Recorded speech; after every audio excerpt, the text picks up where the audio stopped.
வணக்கங்க ஐயா. வணக்கம் ஐயா. இந்த உலகத்திலேயே மிகப்பெரிய சூத்திரதாரி யாருன்னு தெரியுங்களா? கடவுள் தான் சார். ஏன்னா அவன் படைச்ச பிரச்சனை எது தெரியுங்களா? இந்த உலகம். அடுத்த பிரச்சனை எது தெரியுங்களா? இந்த ஆம்பளையும் பொம்பளையும் படைச்சான் பாருங்க, அதுதான் பெரிய பிரச்சனையே சார். ஒருத்தனுக்கு எல்லா உணவு உடை எல்லாத்தையும் கொடுத்து கொண்டு போய் ஒரு தீவுல வச்சு பாருங்க, 10 நாள்ல அந்த வாழ்க்கை அவனுக்கு பைத்தியம் பிடிச்சு போயிடும். ஏன் தெரியுங்களா? பிரச்சனை இல்லாத வாழ்க்கை அது பைத்தியம் பிடிச்சிரும். பிரச்சனை இருக்க வாழ்க்கை அதுதான் சார் சவாலை கொடுக்கும். இதுல நான் உங்ககிட்ட என்ன தெரியுங்களா பிரச்சனை பண்ண வந்திருக்கிறேன். இந்த ஆம்பளைங்க பொம்பளைங்களுக்கு கொடுக்கிற பிரச்சனை இருக்குது பாருங்க, அதுதான் பெரிய பிரச்சனைன்னு நான் ஒரு ஆம்பளையா இருந்து கத்தி கதற வந்திருக்கிறேன் சார். ஆம்பளை பண்ற பிரச்சனைக்கும் பொம்பளை பண்ற பிரச்சனைக்கும் இருக்கக்கூடிய வித்தியாசம்ங்கிறது, பொம்பளை பண்ற பிரச்சனைங்கிறது தங்க தாம்பளம் இருக்குது பாத்தீங்களா, அதுல உடற ஓட்ட மாதிரி உருக்கி பார்த்தா மீண்டும் தட்டை எப்படி பயன்படுத்தலாமோ அது மாதிரி பொம்பளைங்களோட பிரச்சனையை தீர்த்திடலாம். ஆனால் இந்த ஆம்பளைங்க செய்யற பிரச்சனை எப்படி தெரியுங்களா? மண்பானையில உழுந்த ஓட்ட மாதிரிங்க. பானை எப்படி ஓட்ட பெருசாய் உடஞ்சு போதோ, இந்த ஆம்பளைங்க பண்ற பிரச்சனையால பொம்பளைங்களோட வாழ்க்கை உடஞ்சு போகுது. இந்த நாட்டுல உண்மையாலுமே நடந்த சம்பவத்தை நான் சொல்றேங்க. ஒரு இளம் விதவை பெண்ணுங்க, அவ மலை ஜாதியின பெண். இதே சேலத்துல நடந்த உண்மை சம்பவங்க. அவ பேரு கவிதா. அவ சின்ன வயசுலயே புருஷன் இறந்து போயிட்டான். ஆனா அந்த பொண்ணு மேல ஆசைப்பட்டு ஒரு பையன் அவளை காதலிச்சிருக்கான். இவ மலசாதியின பெண், அவன் உயர்ந்த ஜாதி. 2 பேருமே விருப்பப்பட்டிருக்காங்க. இதுல இந்த பொண்ணோடைய அம்மாவுக்கு என்ன தெரியுங்களா ஆசை? எப்படியா தன் பொண்ணுக்கு ஒரு வாழ்க்கையை ஏற்படுத்தி கொடுக்கணும். எல்லா அம்மாவுக்கும் இருக்கிற ஒரு நியாயமான ஆசை. அதனால இந்த பையனுடைய அப்பா கிட்ட போய், என் பொண்ணும் பையனும் ஒருத்தர் விரும்புறாங்க, அவங்க என் பொண்ணுக்கு ஒரு வாழ்க்கையை ஏற்படுத்தி கொடுங்க அப்படின்னு சொல்லி அனுப்பிச்சு வச்சு, இந்த அம்மா சொல்லிட்டு திரும்பி வர்றதை காட்டியும் அந்த உயர்ந்த ஜாதின்னு அந்த பையனுடைய அப்பா இருக்காரு பார்த்தீங்களா, அவரு 4 ஆம்பளைங்களை அந்த பொண்ணு வீட்டுக்கு இந்த அம்மா வர்றதுக்கு முன்னாடி அனுப்பி அந்த பொண்ணை வெளியில இழுத்துட்டு வந்து அவளுடைய ஆடைகள் எல்லாம் உருவி அசிங்கப்படுத்தியிருக்கான் சார். சார், அன்னைக்கு பாரதத்துல துரியோதனனுடைய அவையில துச்சாதனன் திரௌபதியின் துகிலை உரிக்கும் போது கண்ணா கண்ணான்னு கத்தனாலாம், துணியை கொடுக்க கண்ண வந்தானா? இந்த நாட்டுல அந்த பொண்ணு அண்ணா அண்ணான்னு கத்திருப்பாளே, எந்த ஆம்பளையாவது வந்தானா சார்? நின்று வேடிக்கை பார்த்தது ஆம்பளை தானே சார்.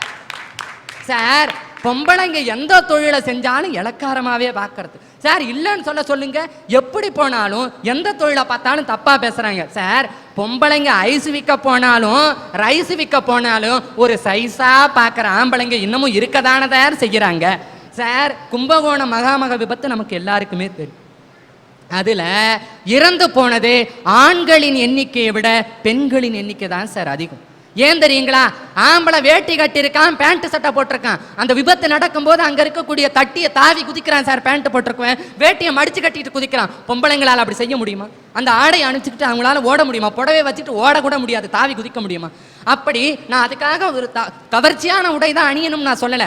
பெண்களுக்கு எது சௌரியப்படுகிறதோ அந்த மாதிரி உடை அணிகிறது தப்பு இல்லை. நீங்க எந்த மாதிரி உடை போட்டாலும் தப்பா தான் பேசுறாங்க சார். இவ புடவையில போனாலும் சேலையில ஊடு கட்டவான்னு பாடுறேன், மிடி போட்டுக்கிட்டு போனாலும் லேடிஸ் ஹாஸ்டல் அழகு சேலை, மிடி போட்ட மெழுகு சேலை, மலை மலை மலை மருத மலைன்னு பாடுறான்.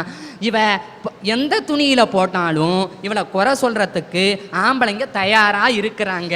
நான் ஒத்துக்கிறேன், ஆம்பளையில கமெண்ட் அடிக்கணும்னு கைவாளித்தனம் பண்ணு ஒருத்தன் முடிவு பண்ணிட்டா, அவ அழகி ஐஸ்வர்யா ராய பார்த்தாலும் கமெண்ட் அடிப்பான், அவ்வை பாட்டி மாதிரி ஒரு பாட்டி போனாலும் கமெண்ட் அடிப்பான். அதுல மாறுபட்ட கருத்து சொல்ல. ஆனா எல்லாருமே பெண்களை கிண்டல் பண்ணி கேலி பண்ணி இது பண்றாங்களா? கிடையாது. யாரோ ஒரு சில ஆண்கள் கிண்டல் பண்றதுக்காக எல்லா ஆண்களையும் ஒரே கோணத்தில் பார்க்க முடியாது. சொல்லுங்க சார். 60 வயசு கிழவனுக்கு 20 வயசு பொண்ணை கட்டி கொடுக்கிற கொடுமையும் இங்கதான் நடக்குது. 60 வயசு கிழவிய 20 வயசு பையன் கெடுத்த மகா கொடுமையும் இங்கதான் சார் நடக்குது. இந்த மாதிரி ஒரு பெரிய பெரிய பிரச்சனைகளையும் சிறிய சிறிய பிரச்சனைகளையும் ஆம்பளைங்க தான் பொம்பளைங்களுக்கு கொடுக்குறாங்க. அதனால ஆம்பளைங்களால தான் பொம்பளைங்களுக்கு பிரச்சனைன்னு நான் சொல்றேன் சார். எங்க அப்பா எங்க அம்மாவை கல்யாணம் பண்ணாரு. கல்யாணம் பண்ணதுக்கு அப்புறம் 5 வருஷம் குழந்தை இல்லைங்க. அதனால எங்க அப்பா என்ன பண்ணாரு தெரியுங்களா? 5 வருஷமா குழந்தை இல்லைன்னு சொல்லிட்டு இன்னொரு கல்யாணம் பண்ணிட்டு எங்க அம்மாவை தினம் தண்ணி அடிச்சுட்டு கொடுமைப்படுத்த ஆரம்பிச்சாரு. அதுக்கப்புறம் எங்க அம்மா என்ன பண்ணாங்க தெரியுங்களா? ஒரு குழந்தைய தத்தெடுத்து வளர்த்ததுக்கு அப்புறமாவது இந்த பிரச்சனை தீரும்னு பார்த்தாங்க. அப்பையும் தீரலை. அப்புறம் அந்த குழந்தைய தத்தெடுத்து வளர்த்ததுக்கு அப்புறம் நான் பிறந்துட்டேன். நானும் பிறந்தது பொம்பளை பிள்ளையா போனதுனால அந்த தினம் தண்ணி அடித்து கொடுமைப்படுத்த ஆரம்பிச்சாருங்க. அதுக்கப்புறம் எங்கள் அம்மா இந்த கொடுமையை விட்டு நம்ம போயிடலாம் அப்படின்னு தாங்க முடியாமல் அவங்க கூட பிறந்தவங்க 5 அண்ணன் தம்பிங்க அவங்க ஆதரிப்பாங்கன்னு நினச்சி அங்கே போனாங்க. அங்கே அவங்கெல்லாம் என்ன சொன்னாங்க தெரியுங்களா? நீ 2 பொட்டை பிள்ளைய வச்சிருக்க, நீ அவங்க கட்டின புருஷனோட தான் இருக்கணும், அடித்தாலும் கொடுமைப்படுத்தினாலும் அவங்களோட தான் இருக்கணும், நீ பிள்ளைய கூட்டிகிட்டு போயிருன்ட்டாங்க. 10 பாத்திரம் தேய்ச்சி ஒவ்வொரு வீடாக பெருக்கி கூட்டி என்னைய வளர்த்தாங்க. வளர்த்ததுக்கு அப்புறம் திரும்ப படிக்க வைக்கிறதுக்கு வசதி இல்லை, அதனால நீ அப்பா வீட்டை போய் அப்பா திருந்திருப்பார் அங்கே போய் இருந்தாங்க. சரின்னு நானும் அங்கே போனேன். அங்கே போனேன்னு என்ன நடந்துச்சு தெரியுங்களா சார்? எங்கேயுமே நடக்காத ஒரு கொடுமை என்ன தெரியுங்களா? 10 மாசம் சுமந்து பெற்ற ஒரு பிள்ளைய ஒரு கிளாஸ் சாராயத்துக்கு ஒருத்தவன்ட்ட கொண்டு போய் விட்டார் சார் எங்க அப்பா. அங்கேயும் தப்பிச்சு வந்து சரி ஃப்ரெண்டு வீட்டில் அடைக்கலமா இருந்தேன். என்னோட கதை தான் சார் இப்படி. எங்கள் அக்காவோட கதையை கேட்டிங்கன்னா அது அதை விட கொடுமை சார். எங்கள் அக்கா என்ன பண்ணாங்க தெரியுங்களா? அம்மாவால் பிரச்சனை அப்பாவால் பிரச்சனைனால அம்மாவிட்ட வந்துன்னு ஒரு காதல் கல்யாணம். எங்கள் அக்கா மதம் மாதிரி கல்யாணம் பண்ணிட்டாங்க. முஸ்லீமை கல்யாணம் பண்ணதுக்கப்புறம் அவன் அந்த ஆள் என்னென்னா ஏற்கனவே கல்யாணம் பண்ணி விட்டுட்டு வந்துட்டார். அவன் ஒரு பொண்ணை ஏமாற்றிட்டு வந்து எங்கள் அக்காவை கல்யாணம் பண்ணிட்டார். எங்கள் அக்காவை கல்யாணம் பண்ணதுக்கப்புறம் தினமும் அடித்து கொடுமைப்படுத்தினாங்க. அதுக்கப்புறம் ஒரு குழந்தையும் பிறந்துச்சு சார். குழந்தை பிறந்ததுக்கப்புறம் பணப்பிரச்சனைக்காக அடித்து கொடுமைப்படுத்தினார். எங்கள் அக்கா நாதி இல்லாமல் அனாதையாக தாய் வீட்டுக்கும் போக முடியல, அடுத்தவங்க வீட்டுக்கு மற்றவங்களாலையும் பிரச்சனையாக இருக்குன்னு தூக்கு மாடி தொங்கி தற்கொலை பண்ணிட்டாங்க. ஆனால் அந்த பெண்ணை தூக்கறக்கு 2.5 வருஷத்து பொம்பளை பிள்ளைங்க சார். 2.5 வருஷத்து பொம்பளை பிள்ளைய தூக்கறக்கு யாருமே இல்லை. ஆனால் நான் அந்த வயசில் நான் சின்ன வயசு 17 வயசு 11வது படிச்சுட்டு இருக்க வயசில் அந்த பிள்ளைய நான் எடுத்து வளர்த்தேன் சார். இன்னைக்கு பெண்களால் பெண்களுக்கு பிரச்சனைன்னு சொல்கிறாங்க. ஆனால் நான் ஒரு பெண்ணாக இருந்தால் அந்த பிள்ளைய நான் எடுத்து வளர்த்துருக்கேன் சார். இன்னைக்கும் அந்த பிள்ளைய நான் எடுத்து வளர்த்துட்டு வர்றப்ப அந்த கோயம்புத்தூர் எங்கே இருக்குன்னு எனக்கு தெரியாது.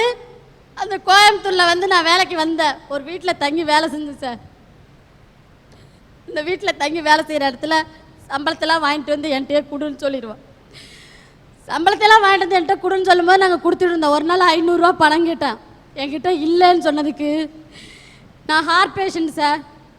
ஹார்ட் பேஷண்ட் பார்க்காம அவனுக்கு தெரியும் ஏற்கனவே உடம்பு சரியில்லைங்கிறது தெரியும். அப்படியே என்ன செஞ்சார் தெரியுமா? பணம் கொடுக்கறதுக்கு இல்லைன்னொடனே என்னை எட்டி பந்து மாதிரி தூக்கி உதைச்சி தள்ளா சார். அப்போ அந்த பொண்ணை முடியாது, மாமா எங்கள் அம்மா விட்டுருங்க, மாமா எங்கள் அம்மா விட்டுருங்க, எங்கள் அம்மா விட்டுருங்க, நாங்கள் கேட்குற பணத்தை கொடுத்துருவோம். ஆனால் அந்த பொண்ணோட மனசை பார்த்தா அந்த குழந்தைய பார்த்தா தெய்வம்னு சொல்கிறீங்க. அந்த குழந்தை பிஞ்சு உள்ள 5 வயசு. அதை நெஞ்சு அப்படி எட்டி அந்த பிள்ளைய நெஞ்சில் வச்சு மிதிச்சு ரோட்டில் கிடக்கிற கப்பிக்கல் இருக்கு சார், அந்த கப்பிக்கல்லில் தரன்னு இழுத்துட்டு வந்தா. அதையும் பார்க்காம நம்ம செத்துடலாம் அப்படின்னு நான் சொன்னேன். அப்போ எங்கள் பிள்ளை என்ன சொன்னிச்சு தெரியுங்களா? பாரதி கண்ட புதுமை பண்ண அந்த ஒரு 5 வயசு குழந்தை சொன்னது என்ன தெரியுங்களா? அம்மா நான் இருக்கேன், நம்ம எதுக்கு சாகணும், நம்ம சாக வேண்டாம், ஏதோ ஒரு வேலையை பார்த்து அந்த வீட்டை விட்டு வெளியில் வரலான்னு சொன்னேன். சரின்னு நாங்கள் வீட்டை விட்டு வெளியில் வந்து இன்றைக்கி அந்த பிள்ளைக்கு 17 வயசுங்க சார். மதம் மாதிரி பெண்கள் மதரசா பள்ளியில் 3வது வருஷம் அந்த 1.5 மாதம் இருக்குது சார் பட்டம் வாங்குறதுக்கு. நான் படிக்க வச்சிட்டு இருக்கேங்க.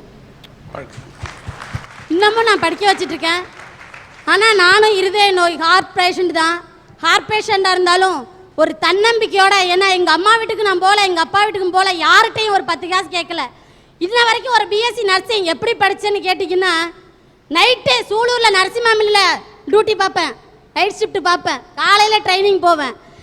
ஏன்னா நான் ஒரு பெண்ணு, யாருக்காக கலங்கலை, அச்சமில்லை அச்சம் என்பதிலே பாரதி சொன்னார். அந்த பாரதி கண்ட புதுமை பெண்ணா இன்னைக்கு இருக்கணும்னு நான் நினைச்சிருக்கேன். இன்னைக்கும் இங்க இருக்கிற ஆண்கள் அத்தனை பேரும், எல்லாரையும் சொல்லல, ஒரு சில ஆண்கள் தன்னோட மனைவியையும் குழந்தைகளையும் அன்போட நேசிங்க.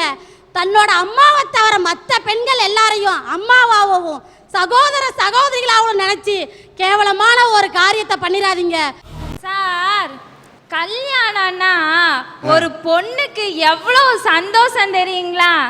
அதுவும் காதல் கல்யாணம்னா 1000 ஆசைகளும் 1000 கனவுகளோடு ஒரு பொண்ணு ரொம்ப சந்தோஷமா இருப்பாங்க சார்.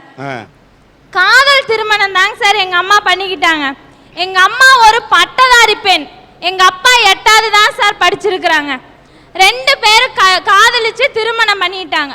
ஒரு பொண்ணு எவ்வளோ மனசுல ஆசை வச்சுட்டு வாழ்க்கையை நடத்தலான்னு எவ்வளோ சந்தோஷமா இருந்திருப்பாங்க. அதே மாதிரி தான் சார் எங்க அம்மாவும் கோயம்புத்தூர்ல போய் தன்னுடைய குடும்ப வாழ்க்கையை ஆரம்பிக்கலான்னு போனாங்க. அப்பதான் தெரிஞ்சது எங்க அப்பாவுக்கு ஆஸ்துமா இருக்குன்னு. எங்க அப்பானால எந்த வேலைக்கு போக முடியாதுங்க சார், வீட்லயே தான் இருப்பாங்க.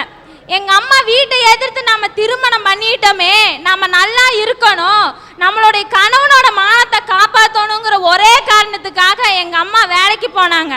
அங்கன்வாடி பணிப்பெண்ணா இருந்தாங்க சார். கோயம்புத்தூர்ல இருந்து மதுக்கரைக்கு போயிட்டு வரக்கு 1 மணி நேரம் ஆகும் சார். ஏதாச்சும் 1 நாள் 2 நாள் லேட்டா வந்தாங்கன்னா சில ஆம்பளைகளுக்கு வருது பாருங்க சந்தேக புத்தி, எங்க அப்பாவுக்கும் வந்துச்சுங்க சார். இந்த சூழ்நிலையில தான் சார் நான் பிறந்தேன். நான் பிறந்து 3 மாசம் கழிச்சு எங்க அப்பா எங்களை விட்டுட்டு போயிட்டாரு. போனவர் சும்மா போயிருந்தா கூட எங்க அம்மா வருத்தப்பட்டிருக்க மாட்டாங்க. எந்த கணவனும் தன் மனைவியை பார்த்து கேட்க கூடாத கேள்வியை கேட்டாங்க சார். இந்த குழந்தை எனக்கு பிறக்கல, வேற எவனுக்கோ பிறந்ததுன்னு சொல்லி எங்க அம்மா பார்த்து கேட்டாங்க சார். எங்க அம்மா துடிச்சு போனாங்க. அந்த இடத்துல என்ன பண்றதுன்னு தெரியல. எங்க அம்மா அழுதுனாங்க, கெஞ்சினாங்க. எங்க அப்பா கேட்கல. எங்க அப்பா எங்களை விட்டுட்டு போயிட்டாரு. எங்க அப்பா பேர் சொல்றதுக்கு எனக்கு தைரியம் இருக்குங்க சார். எங்க அப்பா பேர் ராஜ்குமார், கோயம்புத்தூர்ல பாஸ்டரா இருக்கிறாரு சார். ஒரு பாவம் செய்யாத அந்த இயேசுநாதர் சிலுவையில் அறைஞ்சாங்க சார். இத்தனை பாவம் பண்ண எங்க அப்பாவை யார் சார் சிலுவையில் அறைவா? சிலுவையில் அறையணும் வேணாம், காதில் அறையிற மாதிரி வார்த்தை கொண்டு நீ இங்கே பேசுகிறாயே, இந்த வார்த்தை அவருடைய உள்ளத்தை தைக்கட்டும். இயேசுநாதர் சிலுவையை மட்டும் சுமக்கவில்லை, அடுத்தவர்களின் பாரத்தை சுமந்தார், அந்த படுவை சுமந்தார். நீ உன்னோட ஃபாதர் இல்லைன்னு நீ கவலைப்படுற, ஆனா God is a father, God father. அந்த இயேசுநாதர் தான் எல்லாருக்கும், உங்களை போன்றவர்களுக்கெல்லாம் காட் ஃபாதர். உன் தந்தை இல்லாவிட்டாலும் கூட அந்த இடத்தில் ஒரு தந்தைக்கு தந்தையாக, தாய்க்கு தாயாக இருந்து உன் தாய் உண்மை வளர்த்திருக்கிறாரே, அவரைத்தான் நான் மனதார பாராட்டுகிறேன் சார். ஒரு பொண்ணா இருந்து எங்க அப்பா பண்ண பாவத்தை நான் மன்னிச்சிடுறேங்க சார். எங்க அம்மா சரி விட்டுட்டு போயிட்டாரே, ஒரு பொண்ணு இருக்குது அப்படிங்கறதுக்காக எனக்காக எங்க அம்மா வாழ்ந்தாங்க சார். சரி நம்ம தாத்தா ஊருக்கு போகலாம் அப்படின்னு சொல்லிட்டு எங்க அம்மா வந்தாங்க சார். வந்து எங்க தாத்தா வீட்டில் நின்னா எங்க அம்மாவோட அண்ணன் தம்பிகளை எங்க அம்மாவை யாரும் ஆதரிக்கல. எங்க அம்மா நடுத்தருவில் தனியா இருந்தாங்க. எங்க அம்மாக்கு என்ன பண்றதுன்னே தெரியல சார். எங்க அம்மா சரி செத்து போயிடலாம் அப்படிங்கும் போது குழந்தை இருக்குதே, நம்ம அந்த குழந்தைக்காக வாழணுங்கிறதுக்காக எங்க அம்மா போராடினாங்க. சரி இந்த வேலை தான் நம்ம கணவனை சந்தேகப்பட வச்சுது அப்படின்னு சொல்லிட்டு எங்க அம்மா அந்த வேலையவே விட்டுட்டாங்க. சரி சுயமா தொழில் செய்யலாம் அப்படின்னு சொல்லிட்டு பேங்க்குக்கு போனாங்க சார். பேங்க்குக்கு போனா எனக்கு லோன் தாங்க, நான் சுயமா தொழில் செய்யறேன் அப்படின்னாங்க. எங்க அம்மாவோட சூழ்நிலையை புரிஞ்சுட்டு பேங்க் மேனேஜர் கேட்டாரு, நான் உனக்கு லோன் தரதுல எனக்கு என்ன லாபம்னு சொல்லி கேட்டாங்க சார். எங்க அம்மாவுக்கு புரியல. என்ன சார் சொல்றீங்க அப்படின்னா, நான் உனக்கு லோன் தரேன், நீ என் ஆசைக்கு நீ இணங்குன்னு சொன்னாங்க சார். சார் எங்க அம்மா அப்படிப்பட்ட பணம் எனக்கு தேவையில்லைன்னு சொல்லிட்டு வெளியே வந்துட்டாங்க. வெளியில வந்து கழுத்துல போட்டிருந்த செயினை வித்து சுயமா தொழில் செஞ்சாங்க சார். என்ன தொழில் தெரியுங்களா? பெனாயில் நீல செஞ்சாங்க சார். அப்படி செஞ்சு எங்க அம்மா விற்க போகும்போது சில ஆண்கள் சமுதாயம் என்ன தெரியுங்களா சொல்லுச்சு எங்க அம்மாவை பார்த்து, இவ பெனாயில் விற்க போல வேற என்னமோ வித்துட்டு வர அப்படின்னு சொன்னாங்க சார். எங்க அம்மாவை பார்த்து எங்க அம்மா துடிச்சு போனாங்க. எங்க அம்மா அதையெல்லாம் மனசுல போட்டு புழுங்கி என்னை படிக்க வைக்கணுமேங்கிற ஒரே காரணத்துக்காக எங்க அம்மா என் முன்னாடி அழுகல சார். நான் சொன்னேன், அம்மா எனக்கு டீச்சர் ஆகணும்னு ஆசையா இருக்குமா அப்படின்னு நான் சொன்னேன். எங்க அம்மா சொன்னாங்க, உங்க அப்பனாலதான் என்னையும் உன்னை காப்பாற்ற முடியல, என் மகன் 4 பேர்த்துக்கு உதவியா இருக்கணும்னு சொல்லிட்டு என்னை ஏஎன்எம் நர்சிங் படிக்க வச்சாங்க சார். ஃபர்ஸ்ட் கிளாஸ்ல நானும் பாஸ் பண்ணேன்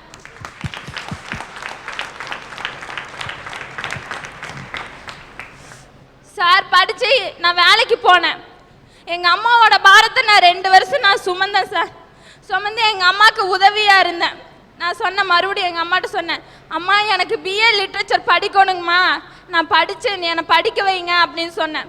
எங்கள் அம்மா யோசிச்சாங்க, என்னம்மா சொல்கிறேன்? ஆமாங்கம்மா, நான் மறுபடியும் படிக்கணும்னு ஆசையாக இருக்குது, என்னை நீங்கள் இந்த வருஷம் சேர்த்துங்க அப்படின்னு.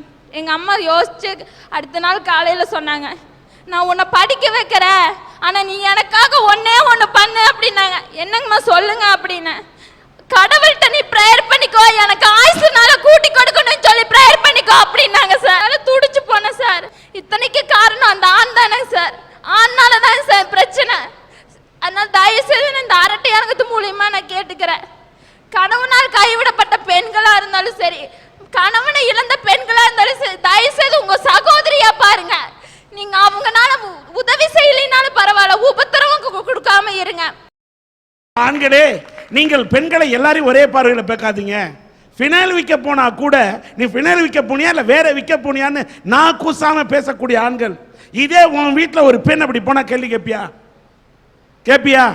எல்லா பெண்ணையும் அந்த அம்மா சொன்னது. இப்ப கண்ணீரோடு அந்த பெண் சொல்லுகிறார், நீங்க உதவி பண்ணாட்டா கூட பரவாயில்ல, உபத்திரவம் பண்ணாதீங்க. ஏன் உங்களுடைய காம கடூரமான கண்களுக்கு சாதாரண இந்த பெண்கள் தான் கிடைக்கிறாங்களா? ஏன் ஒரு குடும்ப பெண் தன் குடும்பத்தை காப்பாற்றணும்னு கஷ்டப்பட்டு உழைக்கக்கூடிய சேலை கட்டா எல்லா பொண்ணுமே பொண்ணு தானா? உன்னை பெத்தெடுத்த தாய் ஒரு பெண்ணு தான். உன் கூட ஏன் நாளைக்கு கல்யாணம் பண்ணி நீ ஒரு பொண்ணை பெத்தா அந்த பொண்ணு ஒரு பெண்ணு தான். உன் கூட பிறந்த சகோதரி ஒரு பொண்ணு தான், அவளும் சேலை தான் கட்டுறா. பெண்ணை பெண்ணா பார்க்க சமுதாயம் கற்றுக்கொள்ள வேண்டும். God bless you.